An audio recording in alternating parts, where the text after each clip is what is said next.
തെളിവുണ്ട്. അതാണ് ഇപ്പോൾ ഇവിടെ ഹാജരാക്കേണ്ടത്. 40 മിനിറ്റ് 2 സമയത്തായിട്ട് മറുഭാഗം ഉന്നയിച്ചതിൽ നിന്ന് എന്താ സ്പഷ്ടായത്?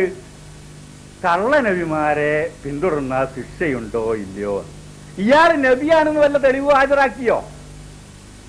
മീർസ ഗുലാം മുഹമ്മദ് ഖാദിയാനി നബിയാണ്, അതിന് മുഅ്ജിസത്ത് ഇന്നതുണ്ട്, തെളിവ് ഇന്നതുണ്ട് എന്ന് പറഞ്ഞോ? പറഞ്ഞില്ല.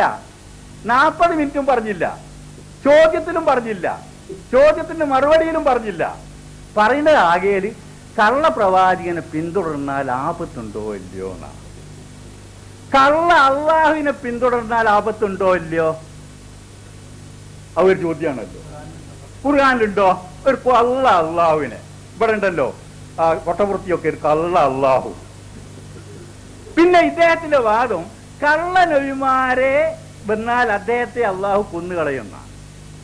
കള്ള അള്ളാഹു വന്നിട്ട് അവിടെ സ്വൈരമായി വിരാജിക്കുക.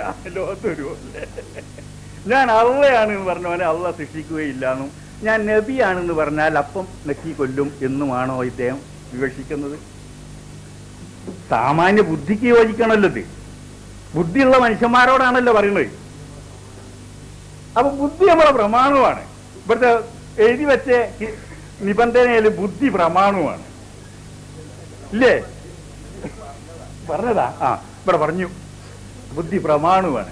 ഏത് ബുദ്ധിയാത്? അപ്പൊ കള്ള അള്ളാഹു ലോകത്തൊരുപോലെ വിരാജിക്കുക. കള്ള നബി വന്നാലും ഇസ്ലാം മത വ്യവസ്ഥ പ്രകാരം നേരിടും. അബൂബക്കർ സിദ്ദീഖ് സൈന്യത്തെ അയച്ചാൽ യുദ്ധം ചെയ്ത അതുകൊണ്ടാ. യുദ്ധത്തിന് കാരണം മരിക്കാനാ. മരിക്കേണ്ട അവസ്ഥ വന്നാലും യുദ്ധം ചെയ്യണം എന്നാ അവിടെ പാഠം. നിങ്ങളോട് യുദ്ധം ചെയ്യാത്ത എന്താന്ന് ചോദിച്ചാൽ ഒന്ന് ഇസ്ലാമിക ഗവൺമെന്റ് ഇവിടെ ഇല്ല, ഉണ്ടായിരുന്നെങ്കിൽ ഞങ്ങൾ കാട്ടിക്കരുകയും. രണ്ടാമത്തത് ബ്രിട്ടീഷുകാരുടെ പൂർണ്ണ തണലിലാണ് നിങ്ങൾ വളർന്നത്. ഇസ്ലാം കോ ദോ ഹിസ്സേ ഹൈ, ഇസ്ലാമിന്റെ 2 ഭാഗങ്ങളുണ്ട്. ഏക്ക് അള്ളാഹ് തയ്യാറാക്കി ഇത്താഴത്തൊന്ന് അള്ളാഹിനുള്ള അനുസരണമാണ്, ദൂസറ അംഗ്രേസി ഗവൺമെന്റ് ഇത്താഴത്ത് എന്ന് വരെ എഴുതി വെച്ച നബിന്റെ അനുയായികൾ ഇവിടെ നിന്ന് പറയുന്നത് എന്താ പറഞ്ഞത് അറിയോ? ഏതോ ഒരു മൊലിയാരും അങ്ങനെ എഴുതിയില്ലേ, കണക്കായി പോയില്ലേ? അതാ തെളിവ്. കൊണ്ടോട്ടിയിലെ മൊലിയാരും ഇങ്ങനെ എഴുതിയില്ലല്ലോ ബ്രിട്ടീഷുകാർക്ക് അനുകൂലമായിട്ട്. സൃഷ്ടിപൂജ നടത്തുന്ന ബ്രിട്ടീഷ് ഗവൺമെന്റിനെ അനുസരിക്കാനും വേണ്ടിയിട്ട് ഒരു നബി വന്നത്. 4000-ഓളം വരികൾ ഞങ്ങൾ അത് കാണിച്ചു കൊടുത്തിട്ടുണ്ട് ഇവർക്ക്. എന്നിട്ട് കള്ള നബിയെ പിൻപറ്റിയാൽ ശിക്ഷയുണ്ടാവുമെന്ന് ഖുർആനിലുണ്ടോ?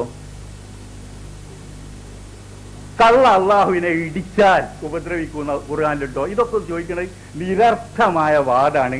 നബിയുടെ തെളിവുകളാണ് നമ്മൾക്ക് ആവശ്യം.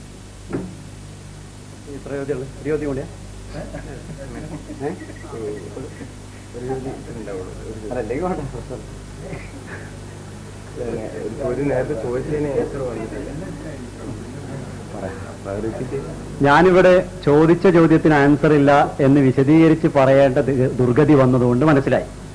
23 കൊല്ലക്കാലം ഏതെങ്കിലും ഒരു കള്ളപ്രവാചകൻ റസൂലുള്ളാഹി സ്വല്ലല്ലാഹു അലൈഹി വസല്ലം വഹി കാലഘട്ടത്തിൽ അള്ളാഹുവിൽ നിന്ന് വഹി ലഭിച്ചിരിക്കുന്നു എന്ന് പറഞ്ഞതിന് ശേഷം ഏതെങ്കിലും ഒരു പ്രവാചകൻ, ഞാൻ പറഞ്ഞിട്ടില്ല, വഹി ലഭിക്കുന്നു എന്ന് ജനങ്ങളോട് പ്രഖ്യാപിച്ചതിന് ശേഷം 23 കൊല്ലക്കാലം ജീവിച്ച ആരെങ്കിലും ഉണ്ടായിട്ടുണ്ടോ എന്നാണ് ചോദിച്ചത്. അതിന് മറുപടി പറയാതെ ബ്രിട്ടീഷുകാർ മോലിയർ പറഞ്ഞു എന്നല്ല, ഇവിടെയുള്ള ആൾക്കാരുടെ കോഴിക്കോട്ടുകാരെ വല്യപ്പാരൊക്കെ പാടെ പറഞ്ഞു എന്നാണ് ഞാൻ പറഞ്ഞത്. മോലിയർ പറഞ്ഞാൽ എല്ലാവരും പാടെ കൂടി തങ്ങന്മാരും നമ്മുടെ വല്യപ്പാരൊക്കെ പാടെ പോയിട്ട് ഒരുമിച്ച് ദ്വയറുന്നൂന്ന് അന്നത്തെ റിപ്പോർട്ട് എഴുതിയിരിക്കുന്നതാണ്. മോലിയർ പറഞ്ഞതല്ല. അത് പിന്നെ സംഗതി അതിനെക്കുറിച്ചുള്ള വിവരക്കേടാണ് പറഞ്ഞത്.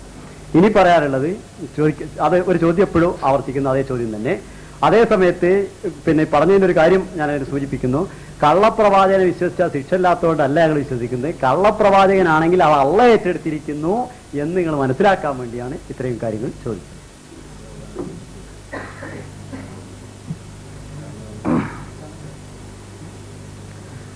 ഈ ഖാദിയാനികൾ പറഞ്ഞുണ്ടാക്കുന്ന ഈ മാനദണ്ഡം, നേരത്തെ പറഞ്ഞ ഈ മാനദണ്ഡം അനുസരിച്ച് മീർ തന്നെ നബിയാവിലാണ്. 1891 മീർസ പ്രവാചകത്വം വാദിച്ചത് എന്നിവിടെ വ്യക്താക്കുകയുണ്ടായി. 1908 മാർച്ച് 26 അയാൾ മരിച്ചു പോയിട്ടുണ്ട് എന്ന് ഖാദിയാനികൾ നമുക്കൊക്കെ അറിയാവുന്ന ചരിത്രമാണ്. നിങ്ങളൊന്ന് വിരലമേൽ എണ്ണി നോക്കി, അല്ലെങ്കിൽ ഏതെങ്കിലും 1ാം ക്ലാസ്സിലെ കുട്ടീനോട് ചോദിച്ചു നോക്കി എത്ര കൊല്ലം ഉണ്ടാവും. 18 കൊല്ലം ഏറിയാൽ ഉണ്ടാവുള്ളൂ, അല്ലെ 17 കൊല്ലം. ശരിക്ക് ഇത്രയും കൊല്ലക്കാലം ജീവിച്ച് അയാള് വാദമൊക്കെ ഉന്നയിച്ച് പുറപ്പെടുവിച്ച് ഇങ്ങനെ നടന്നാൽ അയാൾക്ക് വേണ്ടി വല്ല കൺസെഷനും ഉണ്ടോ? ഒരു SC ആയിട്ടാണ് അയാള്, ഷെഡ്യൂൾഡ് കാസ്റ്റ് നബി ഒന്നും അല്ലല്ലോ, ST അല്ല. അപ്പൊ ഒരു നബി എന്ന മാനദണ്ഡം നിങ്ങൾ സമർപ്പിക്കുമ്പോൾ ആദ്യം നോക്കേണ്ടത് സ്വന്തം നബി അതിന് മാത്രം ആയിട്ടുണ്ടോ എന്നുള്ള. 17 കൊല്ലത്തെ മാനദണ്ഡം വെച്ച് ഞങ്ങൾക്ക് ഇനി മേലാൽ പറയാവൂ അടുത്ത വാദപ്രതിവാദങ്ങളിൽ. ഇപ്പൊ പറഞ്ഞത് ഏതായാലും അത് നിങ്ങളുടെ മാനദണ്ഡ പ്രകാരം തന്നെ ആള് കള്ളവാദിയാണ്. പിന്നെ ചോദ്യം, ഈ 23 കൊല്ലക്കാലം ഏതെങ്കിലും കള്ളവാദി ജീവിച്ചിട്ടുണ്ടോന്ന്? നിങ്ങളെക്കാൾ കൂടുതൽ അനുയായികളുള്ള, നിങ്ങളെക്കാൾ കൂടുതൽ ലോകത്ത് പല നാടുകളിലും നിങ്ങളെക്കാൾ കൂടുതൽ എന്ന് ഞാൻ പറയുന്നുള്ളൂ, കൃത്യമായ എണ്ണമൊക്കെ ഞാൻ എഴുതിയെടുത്ത് പോകുന്നുണ്ട്. ബഹാഉള്ളയുടെ പ്രസ്ഥാനക്കാര് ബഹായികൾ, ഈ ബഹായികള് അവരുടെ ഒരു ലോട്ടസ് ടെമ്പിൾ എന്ന് പറയുന്ന ഒരു ഈ താമരയുടെ രൂപത്തിൽ ഒരു ടെമ്പിൾ ഉണ്ടാക്കി വെച്ചിട്ടുണ്ട്, ഒരു ആരാധനാലയം ഉണ്ടാക്കി വെച്ചിട്ടുണ്ട് ഡൽഹിയിൽ. അതിൽ അവരുടെ ഫിലിം ഷോ ഉണ്ട്, അതുപോലെ സ്ലൈഡ് ഷോസ് ഉണ്ട്, അവിടെ ഗ്രന്ഥാലയമുണ്ട്, അവിടെ ഒരുപാട് കാര്യങ്ങൾ ഡിസ്പ്ലേ ചെയ്തു വെച്ചിട്ടുണ്ട്. അതിൽ പറയുന്നത് ലോകത്തുള്ള അനുയായികളുടെ എണ്ണവും നിങ്ങളെക്കാൾ പെരുപ്പിച്ച് ഒരുപാടധികം നാടുകളിൽ അവർ പ്രവർത്തിക്കുന്നതായിട്ടുമാണ്. അദ്ദേഹത്തിന്റെ വാദം എന്തായിരുന്നു? അദ്ദേഹം ദൈവദൂതനാണ് എന്നായിരുന്നു. ദൈവാവതാരം എന്ന് പറഞ്ഞുകൊണ്ട് അദ്ദേഹം കാദിയാനികൾ എന്ത് വാദിക്കുന്നു എന്ന് കാദിയാനികൾ പറയണം എന്ന് പറയും പോലെ ബഹായികൾ എന്താണ് വാദിക്കുന്നത്, ബഹാഉള്ള എന്താണ് വാദിക്കുന്നതെന്നും ബഹായികൾ എന്താണ് വിശ്വസിക്കുന്നത് എന്നും അവരുടെ രേഖകളാണല്ലോ തെളിവായിട്ട് പറയേണ്ടത്. അതില് വളരെ ചെറിയ ഒരു ലഘുലേഖ ഈ അതിൽ പറയുന്നത്, പക്ഷേ ഞാൻ വേണമെങ്കിൽ അത് നിങ്ങൾക്ക് കാണിച്ചു തരാം. 2 പേജേ ഉള്ളൂ, ഫോട്ടോസ്റ്റാറ്റ് എടുത്ത് ആർക്ക് വേണമെങ്കിലും അയച്ചു തരാം. നിങ്ങൾ ഞങ്ങളുടെ അഡ്രസ്സിൽ അയച്ചാൽ എഴുതിയാൽ അതിൽ പറയുന്നത് ദൈവം ഒരു സൂര്യന്റെ രൂപത്തിൽ, സൂര്യന്റെ ഉപമിച്ചുകൊണ്ട് ദൈവം എന്ന് എഴുതിയിട്ടുണ്ട്. അതിന്റെ കുറെ കിരണങ്ങൾ, ആ കിരണങ്ങളിൽ ആദം, ഇബ്രാഹിം, നൂഹ്, മൂസ, ഈസ, മുഹമ്മദ്, ബാബ്, ബഹാഉള്ള, ശ്രീകൃഷ്ണൻ, പിന്നെ അങ്ങനെ കുറെ ആളുകൾ, ശ്രീരാമൻ, ഇവർ മുഴുവൻ ഈ ദൈവത്തിൽ നിന്ന് കിട്ടുന്ന പ്രകാശകിരണങ്ങൾ അല്ലെങ്കിൽ ദൈവത്തിന്റെ അവതാരങ്ങൾ. അതിൽ ആരാണോ മുഹമ്മദ്, ആരാണോ ഇബ്രാഹിം, ആരാണോ നൂഹ്, ആരാണോ ശ്രീകൃഷ്ണൻ, ആരാണോ ഈ അതുപോലുള്ള ആളുകളുടെ കൂട്ടത്തിൽ തന്നെയാണ് ബാബിനെയും ബഹാഉള്ളയെയും ഉൾപ്പെടുത്തിയിട്ടുള്ളത്. ഇത് ഞാൻ അഡ്വാൻസായി പറയാൻ കാരണം എന്താ അറിയോ? ഇനി ഇവർ പറയാതെ അയാൾ ദൈവമെന്നാണ് വാദിച്ചത്, അതുകൊണ്ടാണ് അയാൾ കഴിച്ചിലായി പോയതെന്ന്. അതായത് അള്ളാന്റെ പേരിൽ റസൂലാണെന്ന് പറഞ്ഞാൽ, അള്ളാന്റെ നബിയാണെന്ന് പറഞ്ഞാൽ അയാളെ 23-ാം കൊല്ലത്തിന് മുമ്പ് വെട്ടിപ്പോകുന്നു. ഇനി ദൈവമാണ് എന്ന് വാദം ഉന്നയിക്കുകയാണെങ്കിൽ അയാൾക്ക് ആജീവനാന്തം അല്ലെങ്കിൽ എത്രയോ കാലം അയാൾക്ക് ഇങ്ങനെ ജീവിക്കാമെന്നും ലോകത്ത് മുഴുവൻ അനുയായികൾ ഉണ്ടാവാമെന്നും അങ്ങനെ ഒരുപാട് ആനുകൂല്യങ്ങൾ വെച്ചു കൊടുക്കുന്നുണ്ട്. ഈ മീർസ തന്നെ പറയുന്നുണ്ട്, ഹസ്രത്ത് ബഹാഉള്ള സാഹിബ് കാ ദവാഹെ കെ വോ മസീഹെ മൗദ് ഥാൻ. ബഹാഉള്ളയുടെ വാദം അദ്ദേഹം മസീഹായി, വാഗ്ദത്ത മസീഹാണെന്നായിരുന്നു എന്ന് ഹസ്രത്ത് ബഹാഉള്ള എന്ന് മിർസ ഗുലാം അഹമ്മദ് ഖാദിയാനി ബഹാഉള്ളയെ കുറിച്ച് പറഞ്ഞിട്ടുണ്ട്, ഹസ്രത്ത് കൂട്ടിയിട്ട്. ഏതായാലും അയാളുടെ സമശീർഷനാണ്, അയാളുടെ സമകാലികനാണ്, സമസ്വഭാവക്കാരനാണ്.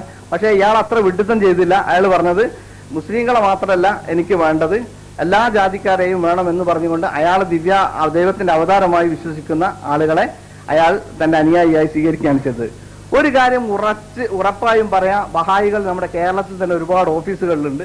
ആ ഓഫീസുകൾ ബഹായികൾക്കുണ്ട്. അവരോട് ചോദിച്ചാൽ അറിയാം ബഹാഉള്ള ദൈവമാണ് എന്ന് അവരാരും വിശ്വസിക്കുന്നുമില്ല, ഇവരങ്ങനെ വാദിച്ചിട്ടുമില്ല. നിങ്ങൾക്ക് വേണമെങ്കിൽ ഒരു മലയാള പുസ്തകം റെഫറൻസിന് വേണ്ടി പറയാം. നവോത്ഥാനം എന്ന് പറയുന്ന ഒരു പുസ്തകമുണ്ട്. അതിൽ വളരെ വ്യക്തമായിട്ട് ആരാണ് ബഹാഉള്ള എന്നും അദ്ദേഹത്തിന്റെ വാദങ്ങൾ എന്താണെന്നും വളരെ സവിസ്തരമായി പ്രതിപാദിക്കുന്നുണ്ട്. ആവശ്യമെങ്കിൽ ഞാൻ നേരത്തെ പറഞ്ഞ ലഘുലേഖയിൽ അദ്ദേഹത്തിന്റെ വിശ്വാസ സംഹിതകളൊക്കെ പറയുന്ന ഈ ചിത്രങ്ങൾ അടക്കമുള്ള ഒരു ഫോൾഡറാണ്. അത് എന്റെ കയ്യിൽ തന്നെ ഉണ്ട്. അതിന്റെ ഫോട്ടോസ്റ്റാറ്റ് വേണമെങ്കിൽ അയച്ചു തരാം. അപ്പോൾ ആ പേര് പറഞ്ഞിട്ട് നിങ്ങളത് ഒരു കാദിയാനി 23 കൊല്ലം എന്നുള്ളത്, അല്ല 23 കൊല്ലത്തിന്റെ മാനദണ്ഡം അനുസരിച്ച് കാദിയാനി നബിയും ബഹാഉള്ള കള്ളനബിയാണെന്ന് കള്ളനുമാണെന്ന് പറയേണ്ട. നേരത്തെ പറഞ്ഞ ചോദ്യത്തിന് നിങ്ങൾ അടുത്ത ചോദ്യത്തിന് നിങ്ങൾ മറുപടി പറയേണ്ട വരും. അതായത് മീർസയുടെ സത്യപ്രവാചകത്വത്തെ എങ്ങനെയാണ് നിങ്ങൾ കൊണ്ടുനടക്കുക എന്നുള്ളത്. എന്റെ മറുപടി ഇതോടെ അവസാനിക്കുന്നു. അടുത്തത് മറുപക്ഷത്തിൽ നിന്ന്, മുജാഹിദ് പക്ഷത്തിൽ നിന്നുള്ള ചോദ്യങ്ങൾക്കുള്ള അവസരമാണ്. ആദ്യം ചോദിക്കും. ഈ കള്ളപ്രവാചകനെ പിൻപറ്റിയാൽ അവർക്ക് അനുയായികൾക്ക് യാതൊരുവിധ ശിക്ഷയും ഉണ്ടാവുകയില്ല, അവർ നരകത്തിൽ പോകേണ്ടി വരില്ല എന്നാണ് ഇപ്പോൾ ഈയിടെയായിട്ട് കാദിയാനികൾ പ്രചരിപ്പിച്ചുകൊണ്ടിരിക്കുന്നത്. ഇത് മീർസ സാഹിബിന്റെ അധ്യാപനത്തിനെതിരാണ്. അദ്ദേഹം ആസ്മാനി ഫൈസല എന്ന പുസ്തകത്തിൽ ഇസ്തിഹാറയെ കുറിച്ച് പറഞ്ഞെടുത്ത് വളരെ വ്യക്തമായിട്ട് എന്നെ സ്വീകരിക്കാതെ വലാലത്തിലും നരകത്തിലും പോകാതിരിക്കുന്നതിന് വേണ്ടി എന്ന് പറയുന്നുണ്ട്. അപ്പൊ എന്നെ സ്വീകരിച്ചുകൊണ്ട് ഞാൻ കള്ളപ്രവാചകനാണെങ്കിൽ എന്നെ സ്വീകരിച്ചുകൊണ്ട് നരകത്തിൽ പോകാതിരിക്കാൻ വേണ്ടി അള്ളാഹു എന്നെ സഹായിക്കണമേ, എനിക്ക് എന്ന് പറഞ്ഞുകൊണ്ട് പ്രാർത്ഥിക്കണമെന്ന് അതിൽ പറയുന്നുണ്ട്. അതിരിക്കട്ടെ, ഏതായാലും കള്ളപ്രവാചകനെ വിശ്വസിച്ചാൽ ഇവർക്ക് അനുയായികൾക്ക് യാതൊരു കുഴപ്പവുമില്ല, അവർ നേരെ സ്വർഗത്തിൽ പോകും എന്നാണല്ലോ ഇപ്പൊ പ്രചരിപ്പിച്ചുകൊണ്ടിരിക്കുന്നത്. എങ്കിൽ മീർസയ്ക്ക് ശേഷം അദ്ദേഹത്തെ അംഗീകരിച്ചുകൊണ്ട് പ്രവാചകത്വം വാദിച്ച തിമാർ പൂരിയെ എന്തുകൊണ്ട് നിങ്ങൾ സ്വീകരിച്ചില്ല? ഞങ്ങൾ പ്രചരിപ്പിക്കുന്നത് ഞങ്ങളാണ് പറയേണ്ടത്, അതല്ലെങ്കിൽ അത് ഉദ്ധരിക്കണം. വെറുതെ പറഞ്ഞാൽ പോരാ. കള്ളപ്രവാചകനെ വിശ്വസിച്ചാൽ ശിക്ഷയില്ല എന്ന് ഞങ്ങൾ പ്രചരിപ്പിക്കുന്നില്ല. അതുകൊണ്ട് നിങ്ങൾ എല്ലാ കള്ളപ്രവാചകന്മാരെയും അംഗീകരിക്കണമെന്നും ഞങ്ങൾ പറയുന്നില്ല. അഹമ്മദിയ ജമാഅത്തിന്റെ വിശ്വാസ പ്രമാണങ്ങളെ കുറിച്ച് പറയുമ്പോൾ മിർസ സാഹിബിന്റെ ഗ്രന്ഥങ്ങൾ കൂടി എടുക്കാമെന്ന നിബന്ധനയുണ്ട് എന്നും ആ നിബന്ധന പ്രകാരം അങ്ങനെ കള്ളപ്രവാചകന്മാരെ വിശ്വസിക്കുന്നത് മിർസ സാഹിബ് പറഞ്ഞതിനെതിരാണ് എന്ന് പറയുമ്പോൾ നിബന്ധനയിൽ അധിഷ്ഠിതമായി കള്ളപ്രവാചകനെ വിശ്വസിച്ച ശിക്ഷയില്ല എന്നല്ല, ശിക്ഷയുണ്ട് എന്ന് തന്നെയാണ് ഞങ്ങളുടെ വിശ്വാസമെന്ന് അതിൽ നിന്ന് നിങ്ങൾക്ക് മനസ്സിലായി കാണും. മറ്റൊരു കാര്യം, ഒരാളെ കള്ളപ്രവാചകനാണോ സത്യപ്രവാചകനാണോ എന്ന് ഏതെങ്കിലും ഒരാൾ പ്രവാചകത്വം ബാധിച്ച ചാടിക്കറി വിശ്വസിക്കണം എന്നല്ല പറയുന്നത്. ഖുർആനിക മാനദണ്ഡം അനുസരിച്ച് അയാളുടെ പൂർവ്വകാല ജീവിതം വിശുദ്ധമാണോ എന്ന് പരിശോധിക്കുക. അതേപോലെ തന്നെ അദ്ദേഹം മരിച്ചതിന് ശേഷമാണെങ്കിൽ അദ്ദേഹം എത്ര കാലം ജീവിച്ചു, അങ്ങനെ അള്ളാഹുവിന്റെ പേരിൽ ഈ കാര്യങ്ങൾ പറഞ്ഞതിന് ശേഷം എത്ര കാലം ജീവിച്ചു എന്ന കാര്യം പരിശോധിക്കുക. അതിന്റെ കൂടെ മറ്റൊരു അനുബന്ധം കൂടി എനിക്ക് പറയാനുള്ളത്, മിർസ സാഹിബ് അങ്ങനെ ജീവിച്ചിട്ടില്ല എന്നിവരുടെ സമർത്ഥിക്കുകയുണ്ടായി. അത് വെറുതെ പറയുന്ന ഇവിടെ പ്രവാചകത്വവാദം എന്ന് ഞാൻ ആദ്യം മുതൽ അവസാനം വരെ എടുത്തു പറഞ്ഞിട്ടില്ല.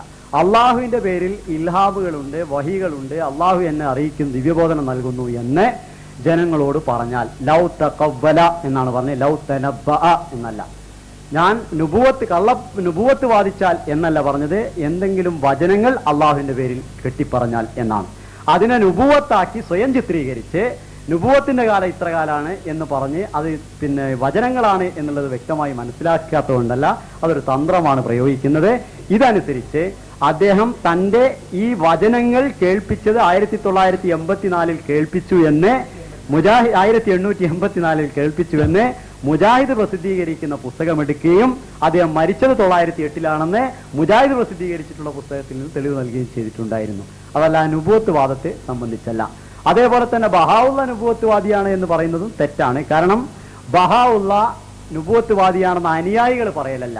അനുയായികളാണെങ്കിൽ ശ്രീകൃഷ്ണനെയും അള്ളാഹാണെന്നാണ് ഇപ്പം പറയുന്നത്. പക്ഷെ ശ്രീകൃഷ്ണന് അള്ളയാണെന്ന് പറഞ്ഞോ ഇല്ലേ എന്നുള്ള വേറെ കാര്യം. അനുയായികൾ പറയുന്നതാണെങ്കിൽ ഈസാ നബിയും പടച്ചവനാണെന്നാണ് പറയുന്നത്. പക്ഷെ അദ്ദേഹം എന്ത് വാദിച്ചു എന്നതാണ് പ്രസക്തമായ കാര്യം. അതിന് പ്രബോധനം, അദ്ദേഹം അവതാരമാണ് എന്ന് വാദിച്ചു എന്ന് പ്രബോധനത്തിൽ വന്നിട്ടുണ്ടായിരുന്നു. പിന്നെ മിർസ സാഹിബ് അത് പറഞ്ഞു എന്ന് പറയുന്നത് അദ്ദേഹത്തിന് വാദം ഉണ്ടായിരുന്നു എന്നുള്ളതിനെ സംബന്ധിച്ച് അത് ഏത് പുസ്തകത്തിൽ പറഞ്ഞു, എവിടെ പറഞ്ഞു എന്നത് പറയുമ്പോൾ അതിനുശേഷം പിന്നീട് അതിനുള്ള മറുപടി പറയും. ഞാൻ പറഞ്ഞതിന്റെ ചുരുക്കം, ഇവിടെ ചോദിച്ചത് കള്ളപ്രവാചകനെ അനുസരിച്ചാൽ ശിക്ഷയുണ്ടോ ഇല്ല എന്ന് ഞങ്ങൾ പ്രചരിപ്പിക്കുന്നുണ്ട് എന്നാണ്. അങ്ങനെ ഞങ്ങൾക്കൊരു പ്രചാരണമില്ല. കള്ളപ്രവാചകനെ എല്ലാ കള്ളപ്രവാചകരെയും വിശ്വസിക്കണമെന്നും ഞങ്ങൾ പ്രചരിപ്പിക്കുന്നില്ല. അബ്ദുള്ള തീമാർ പൂരി വിശുദ്ധ ഖുർആൻ അനുസരിച്ചുള്ള മാനദണ്ഡം അനുസരിച്ച് പ്രവാചകനാണെന്ന് മനസ്സിലാകാത്തത് കൊണ്ട് ഞങ്ങൾ അദ്ദേഹത്തെ വിശ്വസിച്ചിട്ടില്ല. പിന്നെ ഒരു കാര്യം, നിങ്ങൾ എന്താണ് അബ്ദുള്ള തീമാർ പൂരിയെ എതിർക്കാൻ പോകാത്തത്? ലോകത്ത് എവിടെയെങ്കിലും അബ്ദുള്ള തീമാർ പൂരിയുടെ ജമാഅത്തിൽപ്പെട്ട തീമാപ്പൂരിക്കാരനായ ഒരാൾ ജീവിച്ചിരിപ്പുള്ളതായിട്ട് ഞാൻ തീമാപ്പൂരി ജമാഅത്തിൽപ്പെട്ടതാണ് എന്ന് ഉണ്ടെങ്കിൽ, വളരെ പ്രഖ്യാതമായിട്ടുള്ള വലിയ ആളുകളാണെന്ന് നിങ്ങൾ ധരിക്കേണ്ട, എവിടെയെങ്കിലും ഉണ്ടെങ്കിൽ അവരുടെ അതറൈസേഷനോട് കൂടി ഞങ്ങൾ തീമാപ്പൂരി ജമാഅത്താണ് ഇവിടെ സംഘടിച്ച് പ്രവർത്തിക്കുന്നുണ്ട് എന്ന് അവരുടെ ലെറ്റർ ഹെഡോ അതല്ലെങ്കിൽ അവരുടെ എന്തെങ്കിലും വിധത്തിലൊരു അടയാളോ കാണിച്ചു തരികയാണെങ്കിൽ ആ സമയത്ത് പറയാൻ തീമാപ്പൂരിക്കാർ ഇപ്പോൾ ഇവിടെ ഉണ്ട്. ഒരാളും ലോകത്തില്ല എന്ന് സംഭവം.